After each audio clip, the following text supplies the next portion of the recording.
Hola, ¿qué tal, amables amigos? Yo soy Miguel Rodríguez Cerda. Nos da muchísimo gusto que nos acompañen una vez más en este noticiero Realpolitik, especializado en el análisis de nuestra política nacional y local y la crítica más acertada sobre los hechos acontecidos durante la semana. Desde luego con la participación de nuestro equipo de periodistas, columnistas, escritores y colaboradores de gran prestigio como líderes de opinión en el país.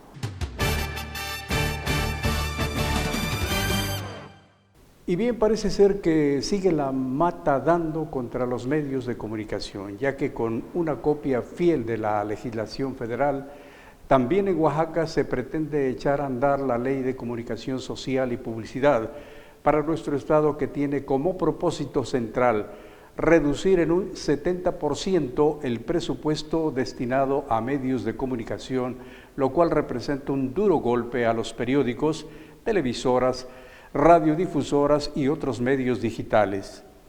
La propuesta presentada por el Partido del Trabajo pretende ejercer un duro control al ejercicio periodístico en un abierto atentado a la libertad de expresión. De acuerdo con la opinión de nuestros analistas, se sabe que el principal artífice de dicha estrategia es nada menos que el diputado federal Benjamín Robles Montoya, en un abierto desquite contra los medios que han cuestionado sus traiciones, deslealtades y actos de corrupción.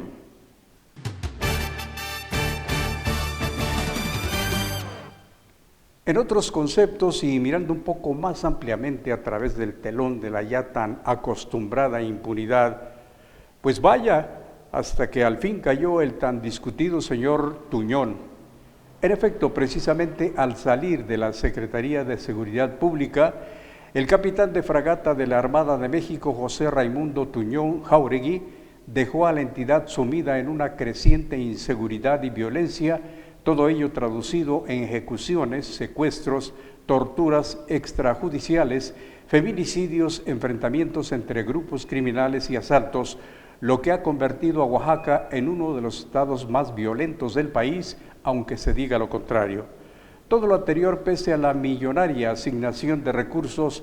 Tristemente, la efectividad de dicha dependencia a su cargo fue totalmente reprobada con apenas el 7.5%, es decir, que de cada 100 ciudadanos, 93 quedaban abiertamente en manos de la delincuencia.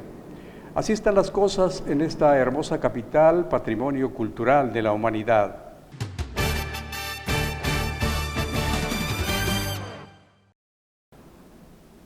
En otras cuestiones, en lo que se refiere a la carretera a la costa, se ha postergado hasta el 2022 la entrega de esta importante vía de comunicación. Se dice que un año electoral es el elegido para entregar una obra que, desde luego, repercutirá en la detonación económica y turística en la entidad oaxaqueña, con miras a que los beneficiados elijan si permanecen en Morena, no obstante que su construcción inició hace más de una década.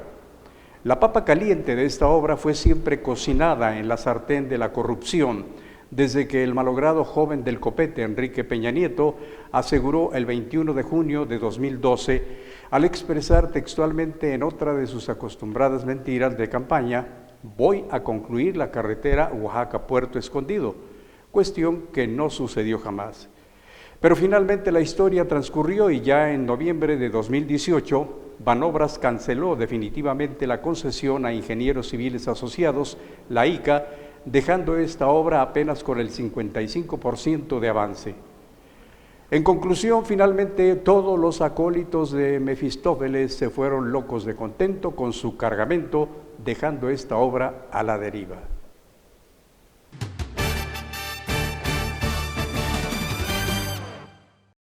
El siguiente caso que nos ocupa, sumamente penoso y muy triste, y que fue incluso motivo de diversas opiniones encontradas, es el que se refiere al suceso del cual usted y yo nos enteramos sobre la imagen de un padre, muy joven por cierto, y su pequeña hija ahogados al cruzar el caudaloso afluente que divide a México de los Estados Unidos.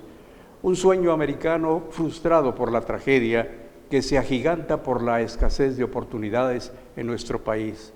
Tragedia en la cual gran parte de la opinión pública culpó al mismo padre, ya fallecido, de la terrible negligencia de asegurar a su hija como si fuera un simple envoltorio de naranjas y atreverse a cruzar con su endeble figura tan portentoso y traicionero caudal como si se tratase de una simple alberca infantil. La escena nos recordó otras fotografías poderosas y en ocasiones perturbadoras que han reactivado la atención sobre los sangrientos horrores de la guerra y el profundo sufrimiento de las personas refugiadas y migrantes. Pero esta es simplemente la versión mexicana de aquella fotografía que conmovió al mundo de aquel niño de origen sirio que se ahogó en una playa de Turquía. Quizá usted recuerde esa triste noticia. Pero en este mismo sentido no podía faltar la profunda beatitud y la enorme bondad del señor Trump cuando dijo que ese joven podía haber sido un excelente padre. No tengo idea a quién o a quiénes les arrancó las lágrimas con tan inmaculadas y santas palabras.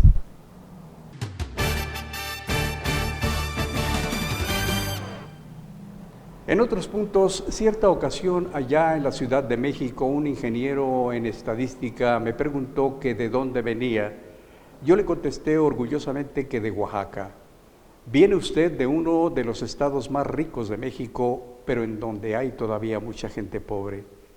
Ciertamente hay veces que las interrogantes nos duelen, pero que desafortunadamente son reales. Así es en efecto.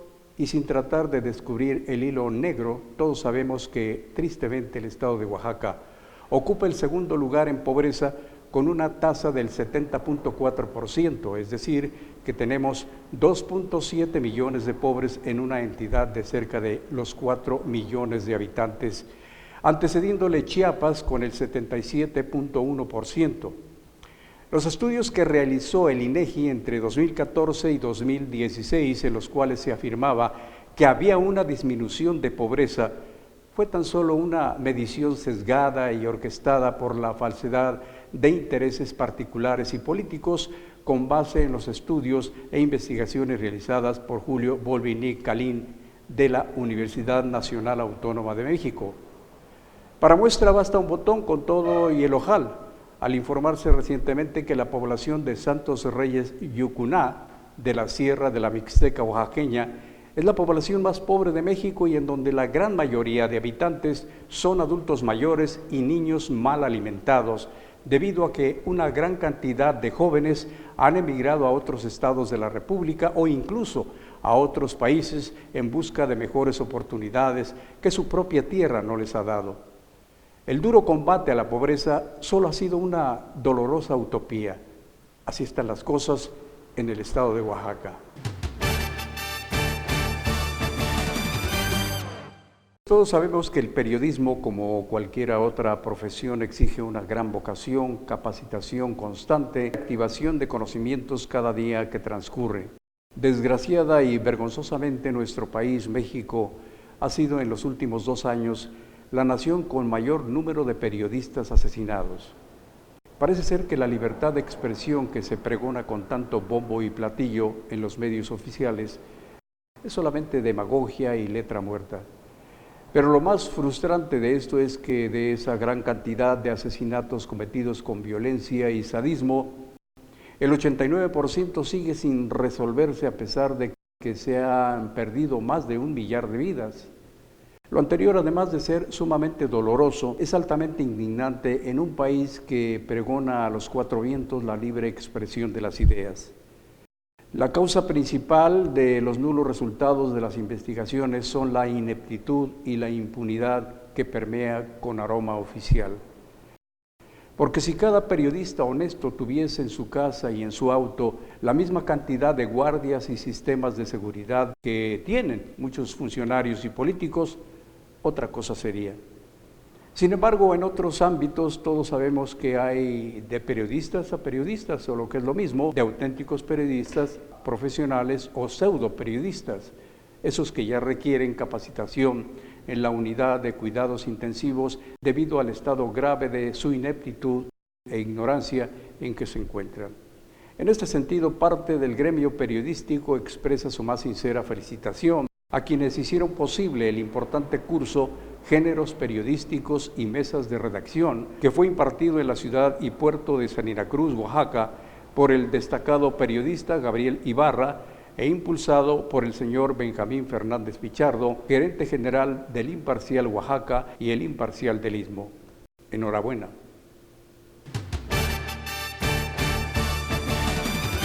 Finalmente quiero invitarlos para que en la edición número 407 de Realpolitik Revista usted podrá enterarse además de los interesantes artículos La Huauco ayer y hoy de Pedro Sosa Gutiérrez, el post-neoliberalismo de José Luis Serapio Juárez, No habrá crecimiento, un artículo de Jorge Suárez Vélez, AMLO contra Slim, de Martín Moreno, y Renunciar por defender a México, de Beatriz Pajés, así como las columnas políticas Balcón, de Carlos Cervantes, Unas de cal por las de arenas, de Alfredo Arenas Casas, así como El patíbulo, de Alberto Hunda.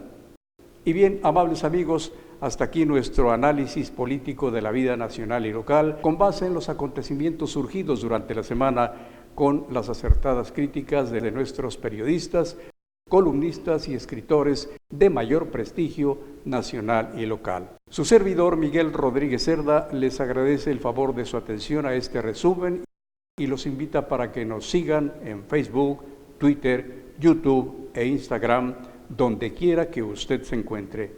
Los espero el próximo lunes aquí en la redacción de Realpolitik Televisión. No sin antes despedirme con esta frase de reflexión de Carlos Monsiváis. La política es el arte de vender simultáneamente el gozo de la estabilidad y la paranoia ante el caos. Hasta la próxima.